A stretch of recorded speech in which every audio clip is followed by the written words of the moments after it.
जब आंखों में अरमान लिया, मंजिल को अपना मान लिया, ठान लिया तो ठान लिया, बस आसान क्या और कठिन क्या। जी हाँ दोस्तों, उत्थान करियर इंस्टीट्यूट के YouTube चैनल पर आप सभी का हार्दिक स्वागत है। मैं Mai Chaudhary, student of Banaras Hindu university, आप सभी का उत्थान करियर इंस्टीट्यूट के YouTube चैनल पर स्वागत करता हूं। और आज के इस वीडियो में हम जानेंगे कि बनारस हिंदू यूनिवर्सिटी क्या है, इसमें एडमिशन प्रोसेस क्या है, ठीक है। पूरी जितनी भी जो जानकारी बनारस हिंदू यूनिवर्सिटी से रिलेटेड है वो इस वीडियो में मैं आज आपके साथ में शेयर करने वाला हूं। सो मैं करंटली बनारस हिंदू यूनिवर्सिटी से बीएससी एग्रीकल्चर कर रहा हूं, ठीक है। तो गणेश सर को आप सब जानते हैं कि उत्थान करियर इंस्टीट्यूट के डायरेक्टर, ठीक है। उनके मार्गदर्शन में भी मेरा मतलब बीएचयू में सिलेक्शन होने की मैं मतलब श्रेय देना चाहता हूं। तो मेरे माता पिता और गुरुजन में आए तो गणेश सर का बहुत ज्यादा रोल था, और जो भी उत्थान करियर इंस्टीट्यूट के फैकल्टीज हैं उनके लिए, क्योंकि अभी न्यू रिसेंटली उत्थान करियर इंस्टीट्यूट स्टार्ट हुआ है, तो उनसे पहले अलग अलग टीचर मतलब अलग अलग जगह पढ़ाते थे,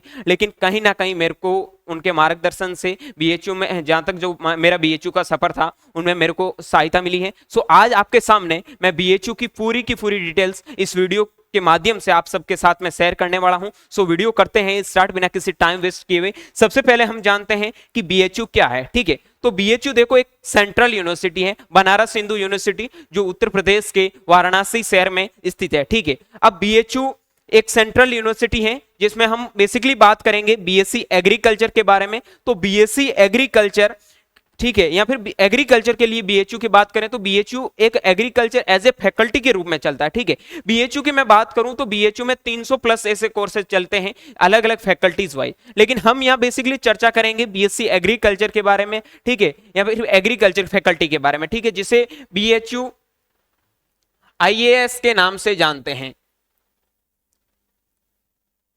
Banaras Hindu university institute of agriculture sciences, ठीक है।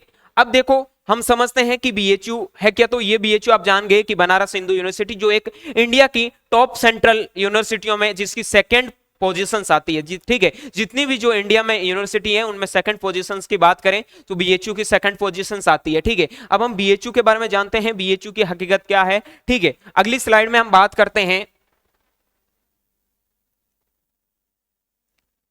बीएचयू में सीटें कितनी है। पहले मैं लास्ट में आपको पूरी चीजें बताऊंगा कि बीएचयू में एडमिशन कैसे होता है, बीएचयू के एडमिशन की पूरी प्रोसेस बताते हैं, ठीक है। अब हम बात करते हैं बीएचयू में सीटें कितनी हैं। तो बेसिकली बात करें बीएचयू में बीएससी एग्रीकल्चर के लिए, ठीक है, बीएससी एग्रीकल्चर के लिए सीटों की बात करूं तो उनमें आपकी टोटल सीटें हैं लगभग 250 प्लस, ठीक है।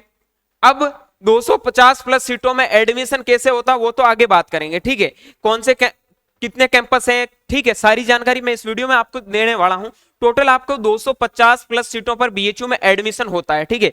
250 में से आपकी सीटें हैं वो 200 के समथिंग सीटें आपकी बीएचयू यानी कि सीयूईटी से जो आपका एग्जाम होता है उनके थ्रू फिल होती है, ठीक है। और लगभग 30 प्लस सीटें हैं, 30 से 32 सीटें वो आपका सीयूईटी आईसीएआर के थ्रू फिल होती है, ठीक है। बाकी जितने भी जो फॉरेनर कोटे हैं, मतलब फॉरेनर कोटे से आते हैं आउट ऑफ कंट्री, जैसे बात करूं मैं श्रीलंका, बांग्लादेश, ठीक है, नेपाल, इनके जितने भी जो स्टूडेंट आते हैं इनकी 30 से 40 सीटें होती है वो अलग से रिजर्व रहती है, ठीक है। तो ये चीजें आपकी क्लियर हो गई सीटों के बारे में कि बीएचयू में आपको 250 प्लस सीटों पर आपका एडमिशन होगा, ठीक है। अगली चीज है कि बीएचयू में टोटल कितने कॉलेज हैं। तो सबसे इंपॉर्टेंट बात है कि बीएचयू वैसे बनारस हिंदू यूनिवर्सिटी जो वाराणसी में स्थित है जिनमें टोटल 6 कॉलेज हैं, ठीक है। लेकिन बीएचयू में बीएससी एग्रीकल्चर के लिए बेसिकली बात करें तो इनमें 2 कॉलेज आते हैं, ठीक है, जिनमें मैं बात करूं एक एफएमसी, एक आता है आपका आरजीएससी। इन 2 कैंपसों में बीएससी एग्रीकल्चर के कोर्स चलते हैं, ठीक है।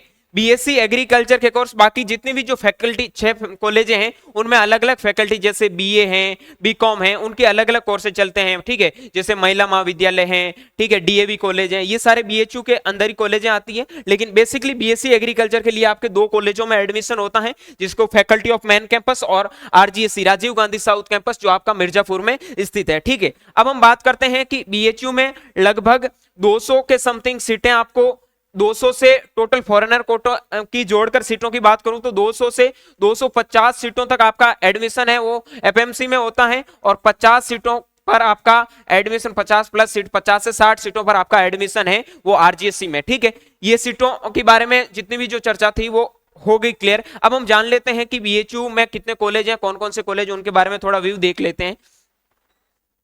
ये देख सकते हैं आप faculty of main campus BHU agriculture को। ठीक है, ये है इंस्टीट्यूट ऑफ एग्रीकल्चर साइंस जो आपका बनारस में स्थित है, इसको आप अच्छे से देख सकते हैं।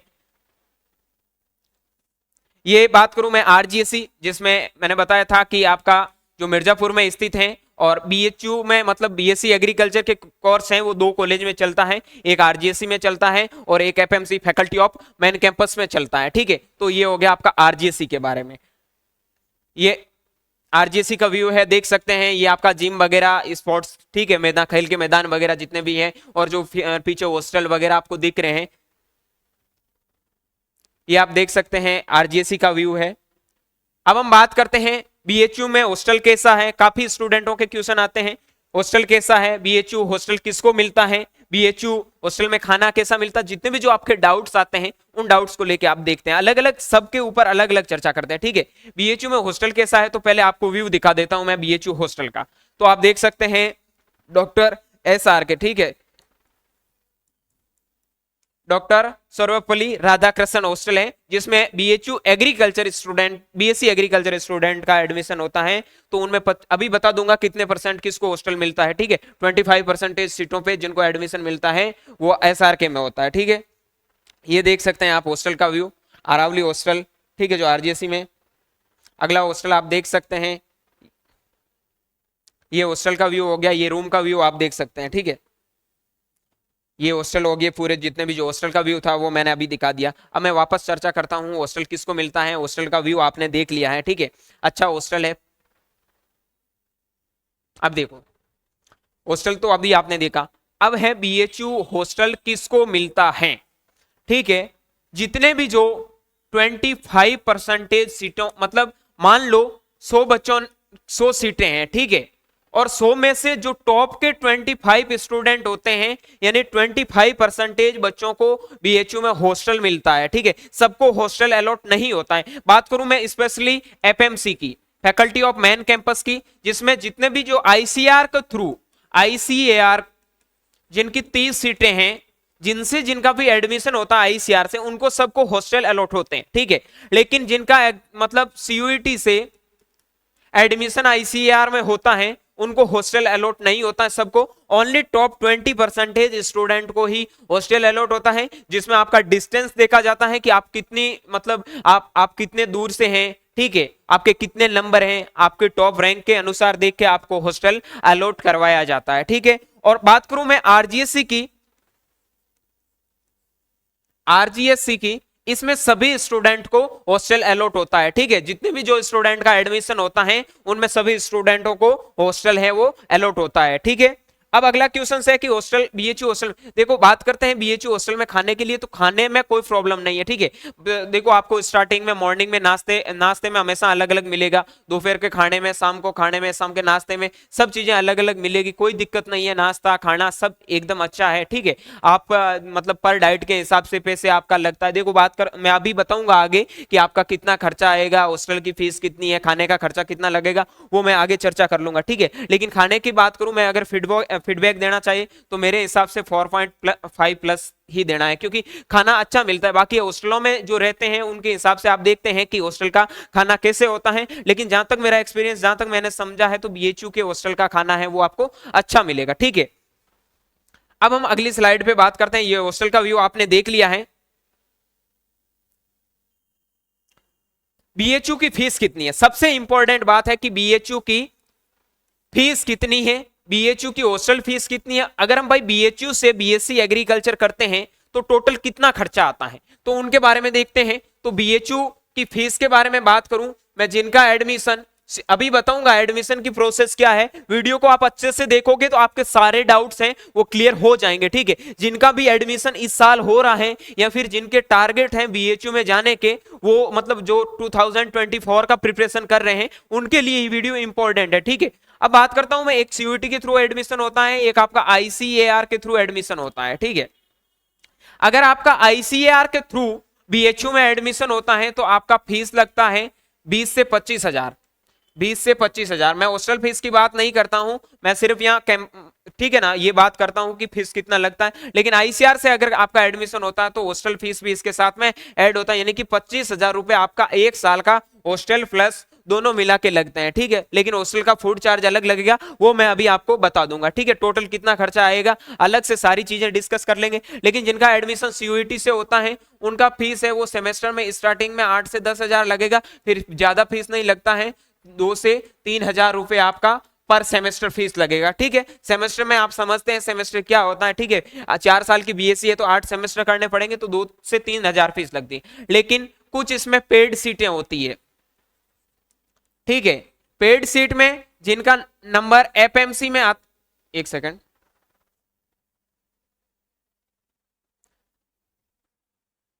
जिनका number FMC faculty of main campus में आता है उनकी पेड सीट की फीस होती है, वो होती है 20,000 रुपए पर सेमेस्टर, 20,000 रुपए पर सेमेस्टर। लेकिन जिनका आरजीएससी में सिलेक्शन होता है उनकी फीस लगती है 30,000 रुपए पर सेमेस्टर, ठीक है। तो ये चीज ध्यान रखना, थोड़ा पेड सीट का स्ट्रक्चर है, फीस का थोड़ा ज्यादा है। हालांकि देखो बीएचयू में अगर आप एडमिशन लेते हो तो इसका देखो आपको लग रहा है कि आरजीसी का फीस है वो थोड़ा ज्यादा है, लेकिन आरजीसी में मैं आगे बताऊंगा कुछ आपको ऐसी फैसिलिटीज मिलती हैं जो आप एफएमसी में रहते हो तो आपके उतने पैसे खर्च हो जाते हैं जितने आपके आरजीसी में नहीं होते हैं। वो डिपेंड करता है कि स्टूडेंट कितना पैसा खर्च करता है। लेकिन ऑल ओवर जब टोटल खर्चे की बात आएगी तो आरजीसी और एफएमसी में ज्यादा डिफरेंस आपको देखने को नहीं मिलेगा, ठीक है। यहाँ मान सकते हैं कि इसका 30,000 रुपए पर सेमेस्टर है, थोड़ा ज्यादा भी नहीं कह सकते लेकिन थोड़ा ज्यादा है, ठीक है। अब हम बात करते हैं कि बीएचयू में कुल कितना खर्चा आता है, तो फीस के बारे में आप अच्छे से समझ गए। अब मैं हॉस्टल फीस की बात करता हूं तो हॉस्टल फीस आपका बीएचयू का ज्यादा नहीं लगता है, 2 से 3,000 पर ईयर लगता है, ठीक है हॉस्टल। लेकिन इसका फूड चार्ज अलग से लगता है, जो मैं बात करूंगा कि आपका टोटल खर्चा कितना होता है उसमें लेके, ठीक है। तो ये हो गया कि हॉस्टल फीस आपका 2 से 3,000 लगता है। टोटल खर्चे में बात करते हैं तो देखो आपका फीस हो जाता है, पहले मैं यहां बात कर लेता हूं एफएमसी की, ठीक है। उसके बाद में बात करता हूं मैं आरजीएससी की, ठीक है। अब बात करता हूं आपकी फीस के बारे में, तो आपका एफएमसी का जो टोटल फीस है वो मान लो 10,000 रुपए पर पेड सीट का थोड़ा अलग से वो आप एक्स्ट्रा जोड़ सकते हैं, ठीक है। 10,000 रुपए पर सेमेस्टर मतलब पर ईयर है 10,000 रुपए, ठीक है। उसके बाद में आपका आता है हॉस्टल फी। हॉस्टल फीस में आपका फीस होता है 3,000 रुपए, लास्ट से लास्ट कम ही होता है लेकिन 3,000 मान लो, ठीक है। उसके बाद में देखते हैं फूड चार्ज। फूड चार्ज की बात करूं तो फूड चार्ज है वो आपका पर मंथ के हिसाब से लगेगा, ठीक है। पर मंथ के हिसाब से आपका फूड चार्ज लगेगा। तो फूड चार्ज है वो 3,500 से 4,000 रुपए आपका पर मंथ लगेगा, ठीक है। यानी कि आप एक साल में 50,000 मान सकते हैं, 50,000 के समथिंग आपका फूड चार्ज आएगा, ठीक है। 50,000 के समथिंग फूड चार्ज मान सकते हैं। तो टोटल यहां हम ऐड करते हैं तो टोटल बनता है आपका 10 प्लस 3 प्लस 50, ठीक है। ये टोटल मिला के हो जाते हैं आपके 63, ठीक है। लेकिन आप बनारस में रहोगे तो डेफिनेटली आप इसके साथ में 20 से 25,000 रुपए और ऐड कर लेना, ठीक है। ये मैं बात उन स्टूडेंट के लिए करता हूं 25% के लिए जिनको हॉस्टल अलॉट होते हैं, इनके लिए इतना खर्चा है। लगभग मान सकते हैं आप 80,000 रुपए पर ईयर, ठीक है। लेकिन जिनको हॉस्टल अलॉट नहीं होता है उनके लिए आप पर मंथ 2 से 3,000 रुपए रूम के चार्ज के हिसाब से ऐड करोगे तो आपका डेफिनेटली 1 लाख रुपए आपका पर ईयर है वो खर्चा पड़ेगा, ठीक है। अगर आपको हॉस्टल नहीं मिलता है और आप एफएमसी में रहते हो तो आपका 1 लाख के समथिंग खर्चा पड़ेगा। और बात करूं मैं आरजीएससी में तो आपको हॉस्टल आरजीएससी में सबको मिलता है, तो आरजीएससी का भी टोटल खर्चा है वो आपका 1 लाख के समथिंग जाएगा, ठीक है। हो सकता है थोड़ा 5-10 हजार ऊपर नीचे चले जाए। तो कहने का मतलब ये है कि एफएमसी में और आरजीसी में जिनको हॉस्टल मिलता है एफएमसी में, उनके 80,000 70,000 तक मान सकते हैं आप, 70,000 तक खर्च होते हैं। लेकिन जिनको हॉस्टल अलॉट नहीं होता है उनका 80,000। स्टूडेंट सोचते हैं कि इतनी कम फीस होने के बाद इतने क्यों जाते हैं। तो आपको पता है, आप किसी भी कॉलेज में एडमिशन लोगे तो मान लेना कि 70 से 80,000 रुपए आप किसी भी कॉलेज में एडमिशन लेना तो आपके लगेंगे। आप घर से एक बार बाहर निकल गए दोस्त, आप खुद समझते हैं कि खाने के एक एक रुपए आपको वहां देना पड़ता है, ठीक है। तो ऐसा नहीं है, घर तो मम्मी खाना बना के देती है, कोई दिक्कत नहीं, एक भी पैसा नहीं लगता है। लेकिन आप जब हॉस्टल में रहते हैं तो आपको पता है कि हॉस्टल में किसी दूसरी पीजी में रहोगे तो भी आपका 5,000 पर मंथ होता है, 50-60 हजार रुपए आपका मतलब पर ईयर हॉस्टल का हो जाता। उसके बाद आप कितना खर्चा करते हैं, ठीक है। तो मान के चलो कि 80-70-80 हजार या 1 लाख रुपए तक आपका पर ईयर खर्च हो रहा है, तो ज्यादा नहीं है, ठीक है। कितना भी आप नॉर्मल फैमिली से हैं तो भी आपका लग जाएगा। लेकिन काफी स्टूडेंट बोलते हैं इतना खर्चा तो यही होता है, फिर प्राइवेट में फर्क क्या रहा। तो दोस्त एक बात सुन लेना, जब आप प्राइवेट कॉलेज में जाओगे ना तो ये फैसिलिटीज आपको मिलेगी, ना इसके लेवल की आपको स्टडीज मिलेगी, ना इसके लेवल की आपकी डिग्री की वैल्यू रहेगी। और फीस की बात करूं तो फीस आपका देख लेना प्राइवेट में जाके किसी भी कॉलेज का अगर पर ईयर 2 लाख से कम हो जाए तो, ठीक है। तो इस वीडियो को आप अच्छे से देखोगे तो मैं इस वीडियो में सारी चीजें जो आपके काम की है, ठीक है, वो इस वीडियो में अच्छे से एक्सप्लेन करके आपको समझाऊंगा, ठीक है। तो ये चीजें आप समझ गए कि आपका टोटल कितना खर्चा होगा। यानी कि मान लेना आपने बीएससी एग्रीकल्चर में अगर एडमिशन लिया है तो 1 लाख रुपए तक का इस फीस के हिसाब से खर्चा होगा।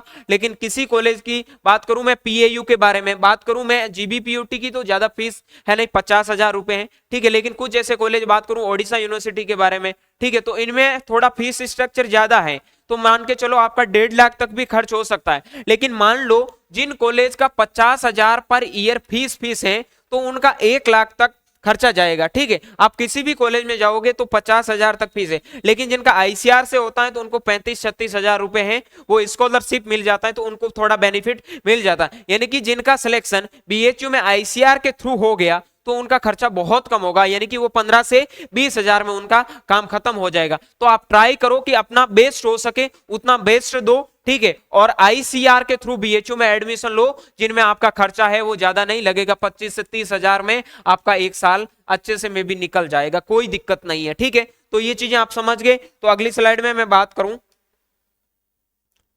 बीएचयू से बीएससी एग्रीकल्चर करने के। देखो बहुत सारे स्टूडेंट या बहुत सारे मेरे दोस्त हैं, उनके क्वेश्चंस हैं कि बीएचयू से बीएससी एग्रीकल्चर करने के क्या फायदे हैं। कोई नॉर्मल कॉलेज भी ले लेते हैं, पास में ही ले लेते हैं, आखिर बीएचयू से बीएससी एग्रीकल्चर क्यों करें। तो देखो आपको मैं इस वीडियो में बहुत सारी इंपॉर्टेंट चीजें वैसे ऑलरेडी मैंने बताई है, बीएचयू के पूरे कैंपस का व्यू, हॉस्टल का व्यू, जो ऑलमोस्ट हर स्टूडेंट को नीड होती है, ठीक है। जो भी जाना चाहता है, मतलब जिस कॉलेज में जाना चाहता है वो उस कॉलेज के बारे में पहले अच्छे से जानना चाहता है कि उस कॉलेज में हम जाएंगे तो हमारा कितना खर्चा होगा, ठीक है, हम वहां कैसे रहेंगे, हमें हॉस्टल कैसे मिलेंगे, वो चीजें मैंने आपको सबको दिखा दी। अगर आपके इसी से रिलेटेड कोई डाउट हो तो आप कमेंट बॉक्स में जरूर कमेंट करें, आपकी जरूर हेल्प की जाएगी। लेकिन अब बहुत इंपॉर्टेंट क्वेश्चन है कि बीएचयू से बीएससी एग्रीकल्चर करने के क्या क्या फायदे हैं, ठीक है। देखो अगर आप बीएचयू से बीएससी एग्रीकल्चर करते हैं तो स्कोप क्या क्या है, ठीक है, क्या फायदे हैं। सबसे इंपॉर्टेंट बात है कि जितनी भी जो आपकी प्राइवेट कंपनी होती है उनमें अगर आप बीएससी के बाद में प्लेसमेंट के थ्रू जाना चाहते हैं, आपकी फाइनेंशियल कंडीशंस है वो ठीक नहीं है, ठीक है, किसी कारणवश, देखो फैमिली सबकी इक्वल होना कोई मतलब जरूरी नहीं होता है, ठीक है। अगर आपकी फाइनेंशियल कंडीशन अच्छी नहीं है या फिर आप जल्दी कुछ जॉब करना चाहते हैं, अपने खुद के ऊपर सेल्फ डिपेंडेबल होना चाहते हैं, तो उन स्टूडेंट के लिए बीएचयू एक बहुत अच्छी अपॉर्चुनिटी है, बहुत अच्छा यूनिवर्सिटी है, ठीक है। क्योंकि अगर आप बीएचयू से बीएससी एग्रीकल्चर करते हैं तो कोई भी आप प्राइवेट कंपनी में जाओगे तो स्टार्ट मान लो 50 से 60 हजार रुपए आप पर मंथ के हिसाब से कमा लोगे। यानी कि मैं बात करूं बीएचयू के प्लेसमेंट के बारे में तो बीएचयू का प्लेसमेंट आपका 4 से 8 लाख आपका पर ईयर हो जाता है, ठीक है। यानी कि मानो कि 35 से ये ज्यादा ही हो जाता है, 70 हजार के समथिंग आप स्टार्टिंग में लोगे। और जिस भी आपने कंपनी में ज्वाइन किया है, जो भी आप प्राइवेट जॉब कर रहे हैं, जैसे जैसे आप काम करते जाओगे आपका एक्सपीरियंस बढ़ेगा, सैलरी वैसे ही आपकी इंक्रीज हो जाएगी। लेकिन ये फैसिलिटीज हर यूनिवर्सिटी में नहीं मिलती हैं। ये बेसिकली आपको बीएचयू है, पीएयू है, आईआर है, न्यू दिल्ली है, जीबीपीयूटी है, जो इंडिया की टॉप यूनिवर्सिटी में आती है, उनमें ही आपका प्लेसमेंट होता है। हर यूनिवर्सिटी में हर बीएससी एग्रीकल्चर करने वाले स्टूडेंट का प्लेसमेंट नहीं होता है। जो बीएचयू से या टॉप यूनिवर्सिटी से अगर आप बीएचयू से बीएससी एग्रीकल्चर करते हैं तो डेफिनेटली आपको प्लेसमेंट मिलेगा, ठीक है। उसके बावजूद अगर आप कोई भी गवर्नमेंट जॉब करते हैं तो डेफिनेटली आपको वो मतलब इन्वायरमेंट मिलेगा पढ़ाई करने के लिए। जब भी आप बीएचयू में जाओगे तो वहां देखो क्या होता है कि जितने भी जो मतलब क्लास के टॉपर हैं, स्कूल टाइम तक जो भी टॉपर हैं, या फिर जो भी एग्जाम क्रैक करके आए हैं,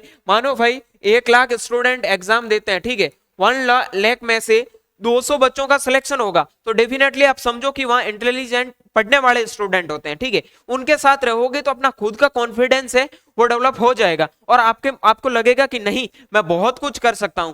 तभी तो मैं बात करूं जेआरएफ के बारे में, जो आपका बैचलर के बाद में लगता है, ठीक है। मैं नहीं बात कर मतलब ऐसा नहीं बोलूंगा कि सिलेक्शन की दूसरी यूनिवर्सिटी का नहीं होता, लेकिन बात करें टॉप रैंकर की तो वो भी बीएचयू से निकलते हैं, ठीक है। यूपीएससी की अगर आप कभी बात सुनोगे तो भी बहुत सारे स्टूडेंट है वो आपको बीएचयू के मिलेंगे, ठीक है। और भी बहुत सारे ऐसे हाई लेवल के जॉब है जिनमें आपको बीएचयू के बहुत सारे स्टूडेंट मिलेंगे। बात करूं मैं एमबीए में, तो एमबीए की जो टॉप कॉलेज है आईएमएस वगैरह उनके बारे में बात करूं तो वो भी बीएचयू के स्टूडेंट ही आपको वहां मिलेंगे। तो आप सोच सकते हैं कि बीएचयू में अगर आप जाते हैं तो आपको पढ़ाई का एक बहुत अच्छा लेवल मिलेगा, ठीक है। पढ़ाने वाले टीचर्स हैं वो आपको अच्छे मिलेंगे, टीचर सपोर्टिव मिलेंगे, ठीक है। हर चीज में आपको हेल्प मिलेगी और आप बहुत अच्छी जगह जा सकते हैं। तो अगर इनके लिए ये चीजें आपके माइंड में है कि मुझे बहुत कुछ अच्छा करना है तो डेफिनेटली आपके लिए बीएचयू बहुत अच्छा है, ठीक है। अब बात करता हूं गवर्नमेंट जॉब अगर आप करना चाहते हैं, आपने कोई गवर्नमेंट एग्जाम दिया है तो उनके बाद में आप मतलब बैचलर के बाद में जितने भी जो गवर्नमेंट एग्जाम होते हैं उनके ऑलमोस्ट के इंटरव्यू होते हैं। तो जब भी आप इंटरव्यू में जाते हो और आप बताते हो कि मैं बीएचयू का स्टूडेंट हूं तो डेफिनेटली उसमें आपको बेनिफिट मिलता है, चाहे आपके साथ में कोई किसी दूसरे कॉलेज का बच्चा हो, ठीक है, और आप बीएचयू के हैं तो डेफिनेटली आपको पहले प्योरिटी दी जाएगी। तो इसमें भी आपको बेनिफिट मिलता है, ठीक है। और आपको पता है कि कितने स्टूडेंट होते हैं वो इंटरव्यू की वजह से एग्जाम से बाहर होते हैं, तो इसमें अगर आपको बेनिफिट मिल रहा है, अगर आपका एक मतलब स्टार्टिंग से एक अच्छा लेवल बन जाता है तो डेफिनेटली आप गवर्नमेंट जॉब में भी बहुत अच्छा कर पाओगे, ठीक है। उसके बाद में मैंने अभी बताया था आपको एमबीए के बारे में, ठीक है, एबीएम के बारे में, और मैंने बताया था आपको जेआरएफ एमएससी एंट्रेंस के बारे में, तो वो भी बीएचयू के स्टूडेंट होते हैं वो टॉप कर जाते हैं, ठीक है। तो डेफिनेटली ये चीजें आप समझ गए हैं कि बीएचयू से अगर आपको बीएससी एग्रीकल्चर करना है तो ये चीजें आपको जरूर देखने को मिलेगी। डेफिनेटली आप इनमें बहुत अच्छा कर पाओगे और बहुत अच्छी जगह तक चले जाओगे, ठीक है। तो ये चीजें आपकी एकदम क्लियर हो गई। अगली स्लाइड पे मैं बात करता हूं, अगर इसमें आपको कोई डाउट्स हो तो आप जरूर कमेंट बॉक्स में कमेंट करना, ठीक है। अब बीएचयू में एडमिशन प्रोसेस क्या है, बहुत इंपॉर्टेंट चीज है। और जो भी मेरे दोस्त सीयूईटी 2024 की प्रिपरेशन कर रहे हैं उनके लिए इंपॉर्टेंट वीडियो था, पहले जान लिया। और जिन्होंने भी सीयूईटी 2023 का एडमिशन दिया है और उनका मतलब वो चाहते हैं हमारा भी बीएचयू में एडमिशन हो, तो उनके लिए वीडियो इंपॉर्टेंट था, ठीक है। अपने सभी दोस्तों को शेयर करें जिनका एक एम था कि हमें बीएचयू में जाना है। तो मैंने बीएचयू की ऑलमोस्ट सारी चीजें बता दी। अगर कोई भी पॉइंट मिस हो तो आप मुझे बताना, ठीक है, मैं जिनके बारे में मतलब आपकी जरूर हेल्प करूंगा, ठीक है। अगर आपको बीएचयू में एडमिशन होता है, अगर आपकी कोई भी प्रॉब्लम होती है तो आप मेरे से कॉन्टेक्ट कर सकते हैं, मैं आपको लास्ट में बता दूंगा, ठीक है। अब बीएचयू में एडमिशन प्रोसेस क्या है, तो एडमिशन प्रोसेस के बारे में बात करता हूं। तो देखो आपका बीएचयू में एडमिशन एक सीयूईटी एग्जाम देने के बाद ही होता है, ठीक है। किसी भी कोर्स में आप बीएचयू में एडमिशन लेना चाहते हैं तो आपको कॉमन यूनिवर्सिटी एंट्रेंस टेस्ट का एग्जाम देना पड़ेगा, ठीक है।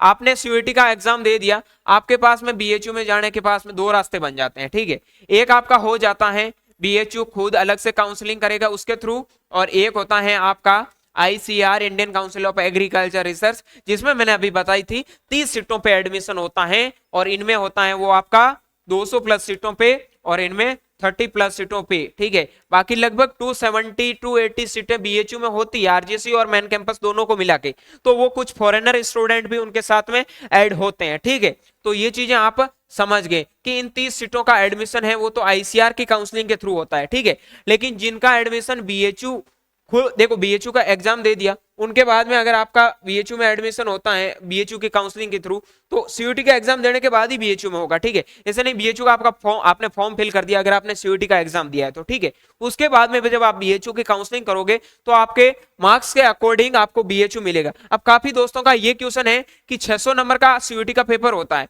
हम 600 में से कितने नंबर लेके आए ताकि हमारा बीएचयू में सिलेक्शन हो जाए। तो अगर आप 600 में से डेफिनेटली फॉर 80 प्लस नंबर, अगर आप जनरल और ओबीसी कैटेगरी से बिलोंग करते हैं तो आपके 600 में से 480 प्लस नंबर आएंगे, तब जाके आपका बीएचयू में एडमिशन होगा। वरना मेरे को नहीं लग रहा कि बीएचयू में एडमिशन इतना इजी वे में मिल जाएगा, क्योंकि सीयूटी का पेपर का लेवल थोड़ा लो आता है। और आईसीआर से अगर किसी को बीएचयू में एडमिशन लेना है तो 560 प्लस अगर आपके नंबर आ रहे हैं तब जाके आपका बीएचयू में एडमिशन होगा, अन्यथा बीएचयू में एडमिशन लेना बहुत डिफिकल्ट चीज है। लेकिन सीयूटी में आपका 480 प्लस नंबर आ रहे हैं तो आपका डेफिनेटली है वो बीएचयू में एडमिशन हो जाएगा, ठीक है। ये चीजें थोड़ा बहुत कम ज्यादा हो सकता है, नॉर्मलाइजेशन की प्रोसेस चलती है उनकी वजह से, ठीक है। ये चीजें तो अब वो समझ गए जिन्होंने सीयूईटी 2023 का एग्जाम दे दिया। लेकिन काफी मेरे जूनियर्स, ठीक है, तो उनका क्वेश्चन होता है कि हमें पूरा कुछ पता ही नहीं है क्या सीयूईटी होता है, तो उनके लिए कुछ इंपॉर्टेंट चीजें भी मैं इसके साथ में डिस्कस कर लेता हूं कि अगर आपको बीएचयू में हकीकत में जाना है तो आपको क्या क्या करना पड़ेगा, कैसे पढ़ना पड़ेगा, कहां से पढ़ना पड़ेगा, सारी चीजें वो अभी मैं आपको यहां बताने वाला हूं, ठीक है। अगर आपका बीएचयू सपना है तो सीयूईटी 2024 की प्रिपरेशन शुरू कर दो, जिनमें आपका सबसे पहले इंपॉर्टेंट बात आती है सिलेबस के बारे में, ठीक है। तो सिलेबस इसमें आपका ओनली 12th का होता है, ना कि 11th का। अभी तक जितने सीयूटी के एग्जाम लगे उनमें 11th का सिलेबस नहीं आया है, ओनली 12th का सिलेबस आया, ठीक है। लेकिन बात करूं स्पेशली एग्रीकल्चर स्टूडेंट के लिए जो एग्रीकल्चर से बिलोंग करते हैं, तो उनमें आपको एग्रीकल्चर है वो कंप्लीट पढ़ना पड़ेगा, ठीक है। और कंप्लीट की बात करूं तो आपकी एक बुक आती है नेमराज सुंडा, या फिर जिस भी इंस्टीट्यूट से आप पढ़ते हो तो वो आपको बता देते हैं, ठीक है। तो नेमराज सुंडा अगर आप मतलब कोई सेल्फ स्टडी करता है तो उनके लिए नेमराज सुंडा बेस्ट बुक है एग्रीकल्चर के लिए, ठीक है। बाकी बात करूं बायोलॉजी, केमिस्ट्री, फिजिक्स, मैथमेटिक्स के लिए, तो इनके लिए 12th की एनसीईआरटी, एनसीईआरटी के बाहर आपको एक भी क्वेश्चन दिखने को नहीं मिलेगा। सो एनसीईआरटी को फॉलो करें और एग्रीकल्चर के लिए डेफिनेटली आप नेमराज सुंडा को फॉलो करें, ताकि आपको सारे के सारे जो भी क्वेश्चंस वहां देखने को मिलते हैं वो उन्हीं बुक से मिल जाएंगे, ठीक है। तो ये चीजें आपकी एकदम क्लियर हो गई कि हमें एनसीईआरटी पढ़ना है, सिलेबस ओनली हमारे पास में 12th का है। एडमिशन लेने के लिए मैंने बता दिया आपको 450 नंबर प्लस तो निकालना ही पड़ेगा। अगर कोई भी मेरे दोस्त जो सीयूईटी 2024 की प्रिपरेशन कर रहे हैं तो उनके लिए कुछ इंपॉर्टेंट चीजें हैं कि आप उत्थान करियर इंस्टीट्यूट, ठीक है, जो जयपुर में स्थित है, उनसे आप जरूर कांटेक्ट करें, ठीक है। वीडियो के डिस्क्रिप्शन बॉक्स में हेल्पलाइन नंबर मिल जाएंगे, ठीक है। वहां अगर आप एडमिशन लोगे तो डेफिनेटली बात करूं मैं जो सीयूईटी राजस्थान लेवल के जेईटी के बारे में, तो जो भी स्टूडेंट इंटरेस्टेड हैं वो उत्थान करियर इंस्टीट्यूट में एडमिशन ले, ताकि आपका सपना सीयूईटी 2024 जेईटी 2024 है तो डेफिनेटली उत्थान आपके सपनों के साथ में खरा उतरेगा और आपको सिलेक्शन देगा। इसमें आपके सीयूईटी और जेईटी के अलग से सेपरेट बैच चलते हैं, हिंदी मीडियम हो या इंग्लिश मीडियम हो, दोनों के बहुत, ठीक है, बहुत नहीं मतलब अलग अलग सेपरेट बैच चलते हैं। हिंदी मीडियम का अलग बैच मिलेगा आपको, इंग्लिश मीडियम का अलग मिलेगा। बहुत सारे ऐसे इंस्टीट्यूट मिलेंगे जिनमें आपको इंग्लिश और हिंदी दोनों को कंबाइंड करके पढ़ाया जाता है, लेकिन उत्थान करियर इंस्टीट्यूट में आपको हिंदी और इंग्लिश मीडियम के दोनों सेपरेट बैच मिलेंगे। डेफिनेटली यहाँ की टीम है वो मतलब हर सब्जेक्ट के लिए आपको 4-4 टीचर मिलेंगे, चाहे आप केमिस्ट्री पढ़ रहे हो, चाहे आप बायोलॉजी पढ़ रहे हो, चाहे आप एग्रीकल्चर पढ़ रहे हैं, चाहे आप फिजिक्स पढ़ रहे हैं, ठीक है। तो इनमें हर फैकल्टी है, ठीक है, वो अलग अलग मिलेगी, तो उनके लिए आपको डेफिनेटली बेनिफिट मिलता है। क्योंकि एक कोई मतलब देखो एक टीचर किसी एक सब्जेक्ट को पढ़ाते हैं तो आपको लगता है यार आप बोरिंग हो जाते हैं, लेकिन मान के चलो जितने भी जो आपको सब्जेक्ट है उनको पार्ट वाइज अलग से डिवाइड करते हैं, फिर जितने भी जो टीचर्स अलग अलग पढ़ाते हैं तो उनमें एक तो पढ़ने का इंटरेस्ट बढ़ता है, ठीक है। और उनके बाद में जब आप ट्यूशन करते हैं तो आपको मतलब एक पढ़ने का क्राइटेरिया रहता है एक कि इस टीचर का हमें इतना पढ़ना है, इस टीचर का इतना पढ़ना है, तो वो आपको बेनिफिट मिलेगा कि आपको यहाँ फैकल्टी है वो हर मतलब हर सब्जेक्ट के 4-4 फैकल्टीज मिलेगी, तो उनमें आपको बेनिफिट मिलेगा डेफिनेटली कि आप CUET 2024 को टॉप करने के लिए आपको डेफिनेटली आपको बेनिफिट मिलेगा। ठीक है, अब देखो कुछ चीजें ध्यान रखना कि अगर आपको एडमिशन लेना है तो मैंने बता दिया डिस्क्रिप्शन बॉक्स में आपको हेल्पलाइन नंबर मिल जाएंगे, वहां जाके एडमिशन मतलब आप एडमिशन के लिए बात कर सकते हैं। फीस है वो भी आपका नॉर्मल फीस है, आपको हर प्रकार की फैसिलिटीज मिलेगी। ठीक है, गणेश सर को वैसे मतलब राजस्थान के जितने स्टूडेंट हैं जो JET की प्रिपरेशन करते हैं नहीं जानते होंगे, और जो नहीं जानते हैं तो वो हेल्पलाइन नंबर आपको नीचे दे रहे हैं, वहां आप बिल्कुल बात करोगे तो आपको डेफिनेटली हेल्प मिलेगी। ठीक है, अगर आपका BHU में सिलेक्शन होता है और आपको कोई भी हेल्पलाइन नंबर मतलब कोई भी हेल्प की जरूरत हो तो आप हमसे जरूर कांटेक्ट कर सकते हैं, मैं आपकी जरूर हेल्प करूंगा। ठीक है, मैंने आपको पहले बता दिया कि मैं गणेश सर के सामने ही पढ़ा था और गणेश सर के मतलब मार्गदर्शन में ही सिलेक्शन हुआ था, तो अगर आपको चाहिए कि हेल्प चाहिए तो आपको जरूर हेल्प मिल जाएंगी। आप इंस्टीट्यूट में कांटेक्ट कर लेना, आपको मतलब हेल्प मतलब जिस किसी की हेल्प होगी तो डेफिनेटली आपको हेल्प मिलेगी। सो मेरा यही सजेशन रहेगा, जो भी CUET 2024 की प्रिपरेशन कर रहा है वो उत्थान करियर इंस्टीट्यूट में आप विश्वास करें, और डेफिनेटली जब भी आपका CUET 2024 का रिजल्ट आएगा आप बहुत अच्छा करोगे और जो भी आपका ड्रीम कॉलेज है उनमें आप जरूर जाओगे। ठीक है, डेफिनेटली कोई भी डाउट्स हो तो आप कमेंट बॉक्स में जरूर कमेंट करें। ठीक है, मिलते हैं किसी नए वीडियो के साथ में, तब तक के लिए स्वस्थ रहे, मस्त रहे, देखते रहे उत्थान करियर इंस्टीट्यूट का YouTube channel. Thank you very much.